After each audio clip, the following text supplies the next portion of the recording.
Bonjour tout le monde, content de vous voir.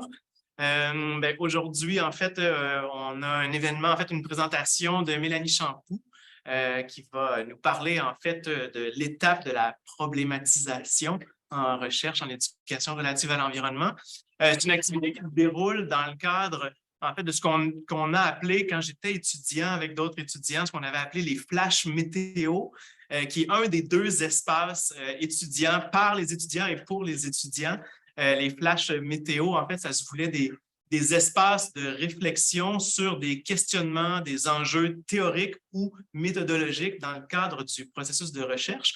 Et comme, en fait, suite à la présentation que Mélanie avait offerte sur la thématique de la problématisation dans le cadre d'un cours au doctorat en sciences d'éducation à l'Université de Sherbrooke, et suite à la recommandation d'Adolfo, on a décidé de demander généreusement à Mélanie d'offrir une fois de plus cette présentation-là qui, en fait, nous intéresse plusieurs personnes ici au Centraire. Donc, on s'est dit que ça pouvait très bien cadrer dans cet espace des flashs météo. Soit dit en passant, il y a un autre espace aussi pour les étudiants qui s'appelle les midis étudiants, où les étudiants viennent davantage présenter finalement leurs résultats de recherche, leur étape de recherche, mais vraiment pour nous renseigner davantage sur leur propre projet individuel et moins sur des enjeux comme aujourd'hui qui concernent davantage soit un écueil, un questionnement. Donc, c'est ça. Alors, je vous souhaite la bienvenue. Je vais laisser la parole à Mélanie. Je me sens un peu un imposteur là, parce que, en fait, c'est un espace pour les étudiants. Fait que je ne devrais pas parler dans un cadre comme celui-là. Mais on est content quand même au Centraire qui est ça. Donc, on te laisse la parole, Mélanie. Merci beaucoup, Hugues. Alors, bienvenue. Puis bienvenue aussi en ligne. J'ai Floriane et Yvette. Bonjour, ça me fait plaisir de vous revoir. Floriane, je sais que les premières minutes, elle ne pouvait pas mettre sa caméra parce qu'elle est en transmutation, mais bientôt, elle va allumer sa caméra. Alors, comme le dit Hugues, c'est comme moi, je l'avais vécu dans la classe d'Adolfo, dans le groupe d'Adolfo, comme un peu un apprentissage par les pairs, là, parce que évidemment, je ne viens pas vous parler du haut de ma haute expérience. C'est un témoignage très situé de ce que j'ai vécu, parce qu'en fait, je suis au tout début, je suis moins avancée que plusieurs d'entre vous dans mon parcours. Alors, j'ai commencé le doctorat avec Adolfo et Gina en septembre 2021. Un peu à l'été, là, avec une lecture dirigée, mais disons plus sérieusement à partir de... Ça fait 1 an et quelques mois. Et c'est au cours de l'été dernier que j'ai décidé sur les recommandations d'Adolfo, de m'y mettre un peu pour rédiger un premier jet de ma problématique. Alors, à la suite de cette expérience-là, Adolfo m'a invité à faire une espèce d'exercice de métacognition. Ça veut de prendre un peu de distance pour essayer de comprendre ce que j'avais vécu puis mettre des mots là-dessus. Donc, j'ai appelé ça une systématisation, une problématisation de recherche, mais là, systématisation, je trouvais que ça faisait un petit peu trop mathématique ou je ne sais pas. Donc, finalement, c'est plus une approche phénoménologique de ce que j'ai vécu. Puis, en fait, ce que j'espère, comme je le disais un peu dans le petit résumé, c'est qu'en échangeant avec vous mon expérience très située, que ça puisse créer des axes de résonance, que soit vous allez vous reconnaître dans certains ou dans certaines choses que j'ai vécues, ou que vous allez pouvoir vous reconnaître justement par le contraire, en disant, moi, c'est pas comme ça que je l'ai vécu. Donc, si à la fin, on peut prendre du temps pour discuter, je n'ai pas préparé de questions spéciales, j'ai plus envie de savoir qu'est-ce que ça a résonné pour vous, est-ce que ça nous ouvre à des nouvelles façons de voir ce moment-là, qui est quand même un moment important dans la rédaction de la thèse. Yvette, tu m'entends bien? Tout se passe bien? Oui, très bien. Super, merci. Alors, je ne vous présente pas non plus de plan de présentation. Je fais un peu comme Gina, je vous invite dans un voyage. Donc, par la main, il va falloir que vous me faisiez confiance et que vous m'accompagniez un peu comme dans un conte. Alors, c'est pour me représenter, moi, chercher une image pour dire comment je me sentais au tout début quand je me suis assise pour entamer ma problématique. Alors, je suis représentée avec cette œuvre qui s'appelle Un papillon de lumière. Hein, donc, j'ai quand même pas trop de fausse humilité ici. Et l'artiste s'appelle Muta. Donc, en fait, je crois que je me sentais vraiment dans cette figure-là très, très libre, très curieuse d'explorer, d'aller à la rencontre de plein de nouveaux savoirs, d'exprimer ma curiosité et aussi très pleine de gratitude, en fait, pour avoir cette chance, cette liberté de pouvoir apprendre des choses qui n'avaient pas été prévues dans mon parcours de scolarisation. Alors, découverte de paysages qui n'en finissent plus de se déplier, de se dérouler dans tous leurs escarpements, un paysage aussi qui n'arrête pas de m'interpeller puis de m'émouvoir, et puis de m'inviter au voyage. Donc, c'est vraiment une période là, caractérisée là, par cette joie profonde de découverte d'espace. Mais bon, rapidement quand même, les exigences académiques sont venues sonner la cloche de la fin de la récréation. On va dire que tout ce beau pollen que j'ai ramassé sur mes pattes, il fallait que je puisse le déposer à quelque part, puis il faut que ça rentre dans quelque chose qui ressemble à ça. Donc, ça peut être un peu... Bien, il y a comme une espèce de sentiment de débordement de tout bord, tout côté. On dirait que je me sentais vraiment trop débordante, là, un peu. Ça m'a fait penser, je me rappelle une journée, je me suis sentie comme Barbapapa. Je ne sais pas si vous avez vu comme Barbapapa. Je suis retournée voir, il y en avait encore en ligne. J'étais comme, oui, c'est ça, c'est exactement ça. C'est qu'il était vraiment très généreux. Puis là, pour pouvoir continuer à suivre ses amis dans ses aventures, bien, il fallait qu'il puisse se transformer, pour pouvoir passer à travers certains espaces. Donc, c'est une sensation surprenante, mais aussi un peu inquiétante, un peu angoissante, je dirais. Donc, en fait, ce chemin-là, entre le point de départ puis l'arrivée, il est évidemment pas linéaire. Donc, il y a beaucoup d'allers-retours, beaucoup d'eureka, de joie, de tiraillements, de questionnements. Bref, en tout cas, c'est un gros, justement, univers métamorphique là, de toutes sortes de sensations. Et c'est comme, ça m'a fait penser René Barbier, là, je ne sais pas si vous connaissez dans l'approche sensible. Donc, moi, au départ de ma tête, c'est comme un magma existentiel. Donc, un univers métamorphique de signification dans lequel il y a des expériences de vie, parfois conscientes, mais parfois aussi inconscientes, des préoccupations personnelles, évidemment, beaucoup de sentiments de responsabilité, dans laquelle il y a des savoirs académiques, des savoirs d'expérience, certaines aptitudes personnelles, des valeurs et surtout beaucoup, beaucoup de questionnements. Donc, ce chemin entre le départ et l'arrivée, c'est, oui, un chemin parcouru de tensions, des tensions identitaires, mais aussi des tensions épistémologiques. Et j'ai l'impression qu'entre les deux, il y a un enjeu, c'est celui de concevoir un espace pour construire et raconter ma thèse. Donc, j'ai eu l'impression à un moment donné que mon univers existentiel, donc je me suis dit, en quoi est-ce qu'il y a une tension avec ce que je dois produire? Je me suis dit, bon, c'est probablement la tension avec l'univers scientifique de référence, que je dois d'ailleurs identifier parmi tous les univers scientifiques. Alors, mon univers existentiel, la façon dont j'ai toujours appris et que je me suis mis pour apprendre dans le monde. Donc, en fait, il est partagé normalement dans l'intimité, dans la familiarité, dans la singularité de mes rapports au monde. Et je dois maintenant le partager avec une communauté scientifique qui elle-même se situe au sein de d'autres communautés scientifiques. Parce qu'au début, c'était comme la science, puis là, tout à coup, ça devient plus compliqué que ça. Ce n'est pas tout à fait la science. Donc, ma voix personnelle, mes valeurs qui me servent à définir mon être au monde doivent devenir, en fait, je dois trouver une place pour faire voir ma voix scientifique, mon identité de chercheur.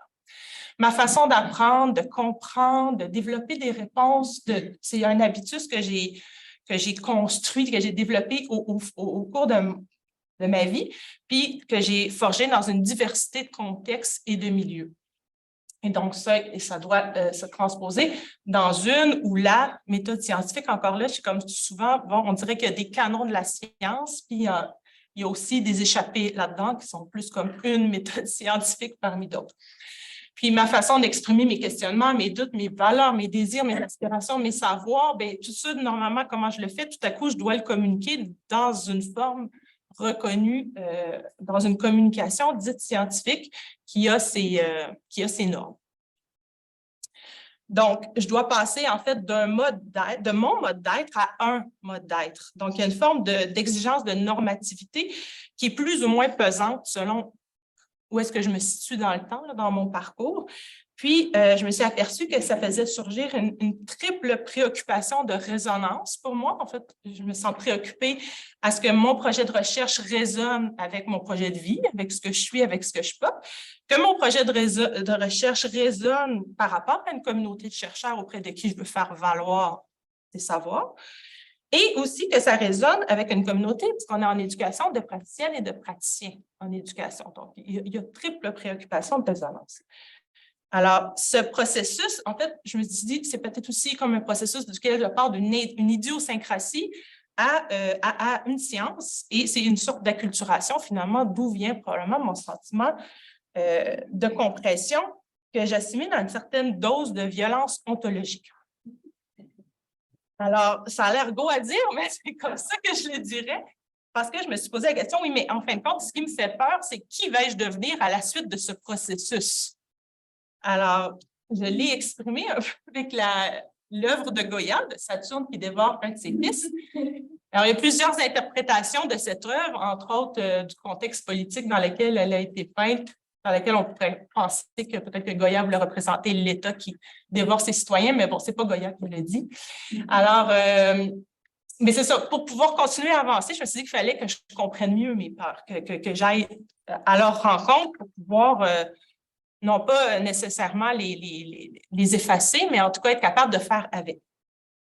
Donc, j'ai fait une exploration introspective de toutes ces peurs-là. Et puis, dans un premier temps, quand j'ai présenté dans le groupe à Adolfo, c'était comme en octobre, bien, il y a des choses que j'ai trouvées. Puis là, bien, je le refais aujourd'hui, puis j'ai trouvé d'autres choses. Donc, je vais essayer un peu de départager. Donc, je pense que dans un premier temps de recul, j'ai compris que je ne suis pas certaine que je suis encore d'accord avec ça, mais c'est ce que je ressentais à ce moment-là, que j'ai l'impression qu'on pouvait m'accueillir dans la communauté de recherche, mais de manière conditionnelle. C'est-à-dire qu'on ne me prenait pas tout au complet, tu sais. Donc, la subjectivité étant suspecte dans la science, bien, on me disait, OK, bien, tu peux venir, mais il faut que tu laisses une grande partie de ce que tu es à la porte. Donc, il y avait comme cette violence-là. Et puis, une crainte aussi que j'avais, c'était de formuler, parce qu'au terme de la problématisation formée avec une question de recherche, bien, une crainte qu'une fois que je vais avoir formulé cette question-là, que je ne puisse plus revenir en arrière, tu sais, parce que ça va m'avoir tellement cadré que je ne pourrai plus être le petit papillon de lumière. Donc, c'est ça, une crainte de faire des choix fatidiques pour la durée de la thèse, mais aussi parce que ça détermine beaucoup de choses aussi après dans ton travail académique. Bon. Puis plus récemment, bien, je me sens plus en paix. Par rapport à ça, je me sens plus capable d'assumer mes choix, plus en mesure de les défendre aussi. Puis je pense qu'en fait, ce qui fait la différence, c'est que moi, j'ai rédigé depuis cette fois-ci, depuis la dernière fois, j'ai quand même continué à travailler ma problématique. Puis j'ai l'impression que plus on l'écrit en même temps qu'on lit, plus qu'à un moment donné, ça devient... parce que tu sais, au début, on fait des premières versions, puis là, on se fait dire, bien, on obtient des rétroactions plus ou moins positives sur certaines choses. Fait que là, on se rend compte qu'on avait eu des idées qu'au départ, quand on les a eues, on les trouvait géniales, puis finalement, ce n'était pas des bonnes idées. Puis qu'on a dû les enlever. Fait que tous ces allers-retours-là, ça mine quand même un peu la confiance en soi. Puis à un moment donné, on finit par penser qu'on n'y arrivera jamais, puis qu'on va avoir juste des idées bonnes pour la poubelle. Mais à un moment donné, il y a des choses qui finissent par se stabiliser. Que même si c'est jamais fini, mais il y a quand même un noyau à un moment donné où on se rend compte, malgré tous les changements, que ça reste. Donc, ça donne quand même une certaine confiance qu'on va être quand même capable d'avancer, puis que finalement, les petits fils autour, bien, c'est pas grave. Moi, j'ai l'impression, en tout cas, que c'est pas, effectivement, c'est pas linéaire, c'est pas juste itératif, c'est plutôt comme, je sais pas s'il y a un terme, c'est bon avec ça, là, comme une boule de lettres, justement, qu'on densifierait, qu'on grossirait. Donc, j'ai l'impression qu'il y a quand même un cœur, puis je me raccroche à ce cœur-là quand tout le reste semble trop incertain. Alors, finalement, je commence à me sentir moins effrayée d'être dévorée tout cru par des personnes qui savent mieux que moi et que je vais pouvoir grandir et me rendre à l'âge adulte un jour. Alors, mais c'est vrai, comme on parlait tantôt de la petite enfance, bon, on est un peu dans l'adolescence, puis on doit devenir des adultes là-dedans. Donc, la problématisation, oui, c'est un chemin à parcourir, mais c'est un espace à habiter finalement. Parce que finalement, je me suis aperçue que j'ai commencé à prendre la confiance en moi, puis je me suis dit, bon, ben, c'est pas juste quelque chose que je dois traverser pour que ce soit fini. C'est comme si tout à coup, ce chemin-là, finalement, j'étais au centre de cet espace-là, puis je pouvais commencer à travailler tout autour de moi, puis à le rendre habitable, habité par ma présence. C'est comme si je commençais à connaître mieux les contours, les textures de tout ce qui m'entoure, puis que cette découverte-là, elle est encore plus fascinante, je pense, que le papillon qui va un petit peu partout, parce qu'on finit par prendre un peu racine, mais pas dans le sens où on ne peut plus bouger, mais dans le sens qu'on fait vraiment partie de ce lieu-là. Et puis, bon, je n'irai pas plus loin parce que j'ai peur de dire des choses trop vite. En fait, j'ai dit, oui, c'est ça m'a donné, c'est pour ça que j'avais pris cette image-là aussi de la forêt, parce qu'au départ, cette forêt, elle était un peu comme dans la conception mythologique plus moderne occidentale, épeurante, effrayante, ensorcelante. Il y avait beaucoup de menaces dedans, mais finalement, maintenant que j'accepte de l'habiter, je dirais qu'elle est plus dans une conception plus positive. Je dirais, j'ai l'impression de devenir moi-même autochtone dans le sens que j'habite ce lieu et je suis de ce lieu. Donc, la forêt ne me fait plus peur. Donc là, on va y aller plus dans... On était vraiment plus dans la phénoménologie, je vous dirais, fait que je vais essayer de répondre à la commande de systématisation pour aller un petit peu plus dans le concret. Encore qu'ici, c'est une systématisation un peu métaphysique dans le sens que c'est une métaphore. Donc, je me suis dit, bon, si je repasse à tout ce processus-là, j'ai pu identifier 8 étapes réparties dans 3 phases. Donc, une première phase de découverte, une phase d'engagement, puis une phase de construction. Donc, dans la phase de découverte, j'y mets justement ce premier mouvement d'ouverture, de curiosité, de joie profonde et de naïveté à l'égard de toute l'infinité du savoir. Puis, finalement, des épisodes aussi de consternation, de « Ah, c'est pas ça, non, c'est pas comme ça qu'il faut faire, on me dit que c'est pas bien. » Donc là, ça amène une posture de refus, de rébellion ou de repli, de dire, il y a eu des moments où je me suis dit, mais j'ai pas d'affaires là, finalement. Peut-être c'est pas pour moi, peut-être que je devrais écrire des essais, peut-être que je devrais être poète, comédienne, mais peut-être que la science, c'est pas là où je devrais être. Donc, un certain syndrome de l'imposteur par rapport à ce travail à faire. Puis finalement, je ne vais pas rester là-dedans très, très longtemps, parce qu'il y a eu comme un désir vraiment de connaître, puis le défi, parce que j'aime relever les défis, mais aussi une espèce de sentiment de non, mais c'est important. Donc, il faut s'engager. Alors, le désir de connaître et d'agir. Puis finalement, la phase de construction, c'est celle où justement tout ce qui pouvait faire peur ou sembler comme des menaces, finalement, finit par les apprivoiser, et par négocier aussi. Dans le sens qu'il y a des choses où tu fais comme, ouais, non, mais ça, je sais que, par exemple, pour moi, c'est important, puis je le garde, puis je vais le défendre. Puis d'autres, des espaces où, non, mais ça, c'est vrai que j'ai à apprendre, puis que je peux changer, puis je peux me transformer, puis ça va être bien pour moi aussi. Puis finalement, le partenariat pour s'engager dans la construction. Mais maintenant, de manière encore plus concrète, je vous dirais, je vais m'attarder seulement à la phase de construction, voir comment concrètement je l'ai abordé cette phase-là dans une première étape, dans les premières semaines. Alors, la première étape de la phase de la construction, je l'ai appelée tâtonnement. Donc, on est encore dans l'exploration, mais contrairement au petit papillon de lumière, tantôt, on est dans une exploration qui est quand même dirigée, dans le sens qu'on a une intention un peu plus claire qu'au départ. Alors, écrire des bouts d'idées, des questions, toujours avoir un petit calepin de notes avec soi. Je sais qu'il y en a qui s'enregistrent aussi, là. Moi, je ne l'ai pas fait. Peut-être que je vais y penser des fois avoir un petit dictaphone ou maintenant avec les téléphones, c'est plus facile. Dessiner des schémas, parce que des fois, il y a des choses qu'on ne peut pas dire en mots. Écrire des poèmes ou dessiner. Puis pour moi, ça a été très important aussi à tous les jours de faire une pause pour aller marcher en nature. Pour laisser errer la pensée. Donc, marcher sans destination, en essayant le plus possible, quand la vie, ce n'est pas tout le temps évident, là, mais de ne pas se mettre dehors pour revenir à la maison. Puis, dans ces moments-là, où j'essaie de ne même pas penser à mon sujet, il arrive des idées comme ça, de manière complètement impromptue, puis c'est souvent les plus fortes. Donc, c'est vraiment l'intuition ou le fait que ça se soit déposé tout à coup, certaines réponses ou certaines pistes, en tout cas, s'imposent d'elles-mêmes. Évidemment, parler de son sujet de manière informelle à tout le monde à qui on peut en parler, même si parfois les échanges avec des amis ou de la famille, ça peut être décevant parce qu'on parle tout seul ou on se fait poser des questions qui nous semblent aller nulle part, mais des fois, je me suis aperçue que même quand ça m'arrive, ça, après un certain temps, ah oui, mais ce qu'il m'a dit que je pensais qu'il était vraiment pas pertinent, finalement, c'est pertinent, ça, parce que le regard de la personne qui connaît pas ton sujet, parfois est tellement éloigné, mais finalement, ça éclaire quelque chose à quoi tu n'aurais pas du tout pensé par toi-même. S'engager évidemment dans des communications formelles à chaque fois que c'est possible. À l'université, ici, vous offrez plein d'occasions, plein d'espace pour ça, c'est merveilleux. Puis aussi, ce que j'ai trouvé aidant, c'est d'offrir moi-même des rétroactions critiques, donc de lire les projets de recherche de mes pairs, même complètement éloigné de mon sujet, là, de mon paradigme et tout. Juste ça aussi, le fait d'être capable de voir la forêt de quelqu'un d'autre puis de s'y retrouver, ça aide après à voir sa forêt comme quelque chose qui est étranger. Donc, on est capable de mieux la comprendre.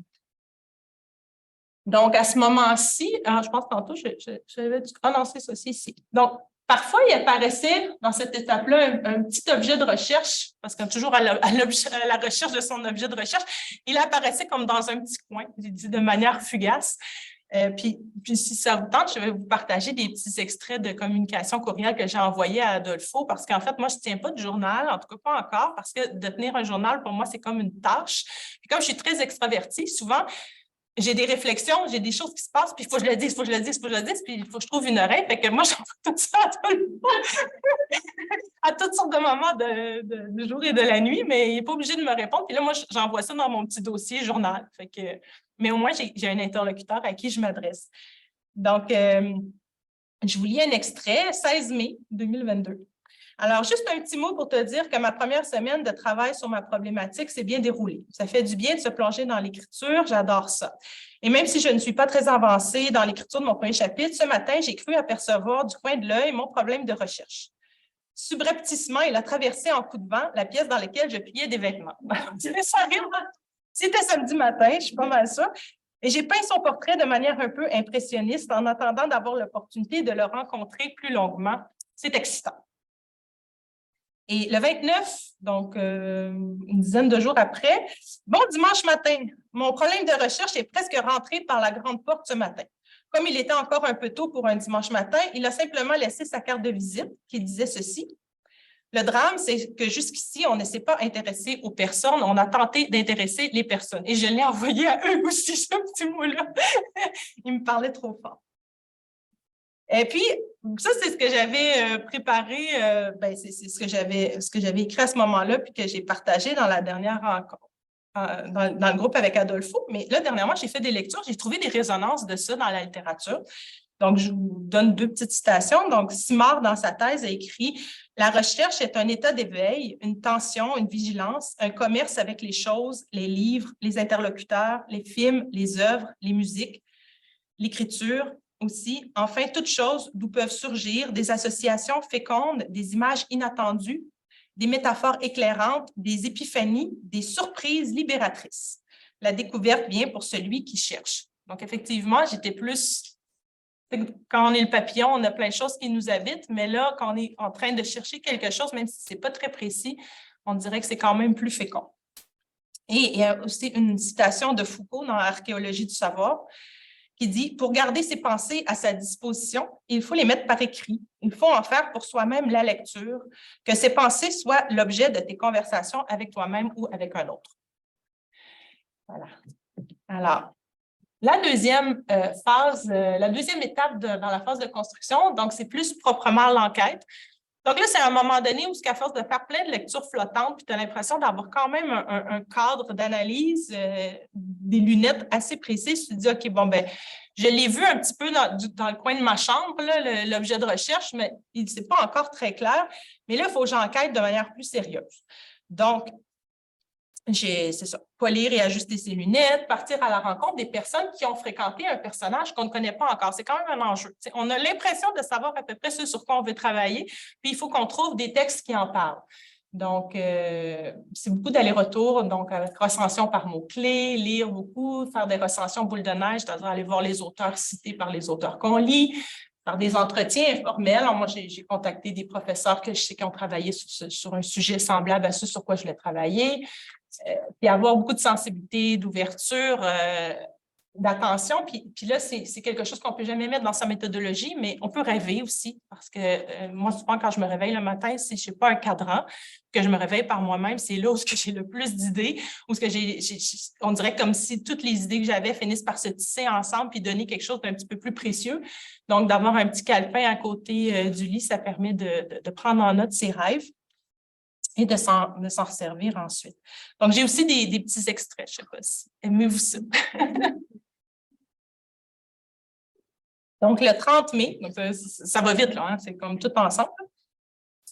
J'écris à Adolfo, en attendant sa prochaine visite, donc mon objet de recherche, je pars à la rencontre de ses amis, des membres de sa famille, de ses voisines et des personnes engagées en éducation relative à l'environnement qui semblent avoir rencontré au cours de leur vie. Ils ont beaucoup à me raconter à son sujet. Et 2 jours plus tard, donc le 1er juin, je dis « En revenant de ma promenade quotidienne au marais, j'ai trouvé un colis à ma porte avec une petite note. Le colis contenait un imperméable d'inspectrice et la note disait « Maintenant que tu t'es forgé des lunettes bien spéciales, il est temps de passer un test de la vue, pars en enquête. » Je rends grâce pour ce conseil, quelques petites lectures encore cette semaine pour bien raffiner mes vers, parce que c'est difficile d'arrêter, et je plonge à la recherche de pistes sur les traces de toutes les questions qui se sont bousculées à ma porte cette semaine. Et le 15 juin, 2 semaines plus tard, j'écrivais « Maintenant que je comprends mieux mon problème de recherche, j'ai l'impression un peu déroutante que c'est vraiment simple et évident. Pourquoi est-ce que je ne l'ai pas formulé ainsi avant? Est-ce que c'est un bon signe ou un mauvais signe d'après toi? Et surtout, est-ce que ça se peut vraiment que je sois la première à poser la question de cette manière? » Donc, un moment où vraiment on se demande si on n'est pas en train de fabuler complètement. Donc, dans cette étape, c'est ça, comme je disais, on est encore, je l'ai dit, on n'est plus dans l'étape de papillon, on cherche avec un état de vigilance plus critique. Donc, l'heure n'est pas tant à la rêverie qu'à avancer un petit peu là. Alors, ensuite, finalement, la dernière étape, c'est la rédaction. Bien, dernière étape première d'une prochaine étape, toujours, évidemment. Donc, rédiger, enfin, une première version complète. Donc, assis-toi et écris ta thèse, ça ressemble à ça. Rédiger des résumés. Ensuite, une fois que j'ai fini ma première version beaucoup trop longue de 70 pages, ben, je me suis engagée dans la rédaction de résumés de différentes tailles, entre autres pour faire des demandes de bourse, pour envoyer des résumés pour des présentations dans des séminaires, évidemment, s'engager à obtenir des rétroactions formelles de sa direction, mais aussi lire à voix haute pour soi-même. C'est toujours important, mais je me suis aperçue que quand je relis mon texte à voix haute pour moi-même, je vais entendre si la fluidité n'est pas là, s'il y a des erreurs syntaxiques, mais par contre, dans la logique de l'argumentation, ce n'est pas si efficace que ça. On ne s'écoute pas tant que ça, on écoute le son, mais pas tant. Donc, finalement, ce que j'ai découvert, c'est que c'est mieux de demander à quelqu'un d'autre de lire pour soi. Parce que là, c'est comme on l'écoutait, comme si c'est quelqu'un d'autre qui nous le dit, puis fait comme, tu as sauté un bout là parce que je ne te suis plus. Donc, puis si tu n'as pas quelqu'un pour le lire pour toi, ben, tu peux toujours t'enregistrer puis t'écouter après un certain temps. C'est quelque chose qui peut aider. Donc, et là, ben, c'est ça, je disais, la rencontre avec l'objet de recherche, ça commence à prendre un peu plus forme. C'est plus, en tout cas, on sent qu'on a quelqu'un, on a quelque chose à se mettre sous la main, mais les formes ne sont pas encore tout à fait concrétisées. Puis, on sent que c'est avec le cadre théorique qu'on va être capable de raffiner un peu cet objet de recherche. Donc, qu'en est-il aujourd'hui de mes peurs, de mes craintes et de mes hésitations premières? Bien, ce que je disais dans la dernière rencontre, puis c'est juste comme de plus en plus vrai, c'est que je commence à mieux prendre conscience de mon paradigme de recherche dans lequel je m'inscris, puis aussi de le situer dans la perspective de l'évolution de ce champ-là aussi, puis de voir en quoi est-ce qu'il diffère de certains autres paradigmes de recherche. Donc, des fois, c'est rassurant, mais parfois aussi, c'est inquiétant. Parce qu'on se rend compte qu'on est très marginal. Puis des fois, en force d'être dans son truc, on pense que tout le monde pense comme ça. Puis là, tout à coup, tu te rends compte de moi, tu fais comme « Wow, OK, j'ai vraiment toute seule dans mon petit coin ». Fait qu'il y a beaucoup d'allers-retours entre je me sens bien accompagnée, bien entourée, je fais partie d'un mouvement et je suis vraiment seule avec peu de gens. Et puis, en fait, comme métaphore, je dis « Je me sens comme une enfant qui apprend à reconnaître son propre visage en voyant son reflet dans le miroir, puis en s'effrayant du fait qu'il est différent de celui des autres. »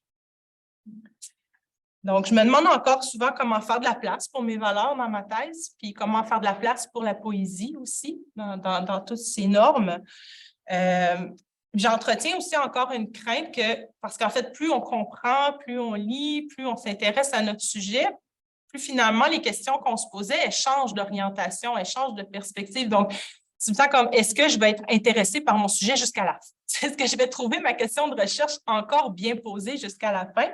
Donc, en fait, ma balise, ça a été est-ce que ma question est à la fois assez large pour durer dans le temps, mais en même temps assez précise pour qu'elle amène des réponses qui soient consistantes.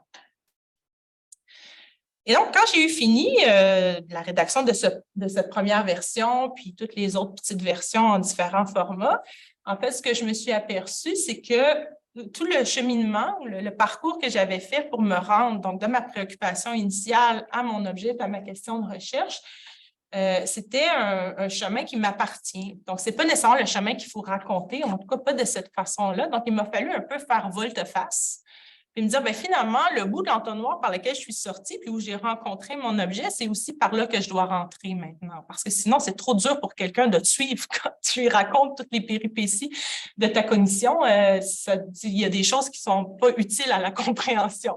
Donc, ça a été l'idée, c'est ça, de dire, bon, bien, pour pouvoir raconter une bonne histoire scientifique, mon point d'arrivée devient mon point de départ. Et donc, finalement, mais Adolfo m'a dit aussi que ça arrive souvent que dans la problématique, ça insère beaucoup d'éléments du cadre théorique, parce qu'on est en train d'apprendre sur notre objet de recherche. Donc, finalement, il y a des choses qui, finalement, n'ont pas à devoir être dans la problématique, mais plutôt dans le cadre théorique. Donc, ça l'aide aussi au deuil, parce qu'il dit, c'est pas comme j'ai pas lu pour rien, c'est juste que c'est pas ça qu'il faut raconter au départ. Et puis, c'est ça, ce que j'avais d'abord perçu sous la forme de contours devient plus riche, plus complexe. Le chemin devient un espace multidimensionnel dans lequel je peux grandir et co-grandir. Et cet espace, il ne sera plus jamais le même parce que j'y suis. Puis, c'est pas pour se prendre la tête que je dis ça, mais ça amène un certain sentiment de responsabilité parce que n'importe où on se situe dans le monde, on transforme cet espace-là. Donc, si je décide d'y habiter, j'ai une responsabilité par rapport à ça. Puis finalement, je vais vous quitter sur d'autres questionnements existentiels par rapport à la science. C'est mon petit hommage à Bruno Latour, qui est mon philosophe chouchou. En fait, est-ce que la science ou les sciences peuvent être encore un grand projet d'émancipation, sachant que l'irruption de la figure de Gaïa qui a toujours été là, en fait, mais dont on prend conscience, nous force à réévaluer qu'est-ce qu'être libre et prospère.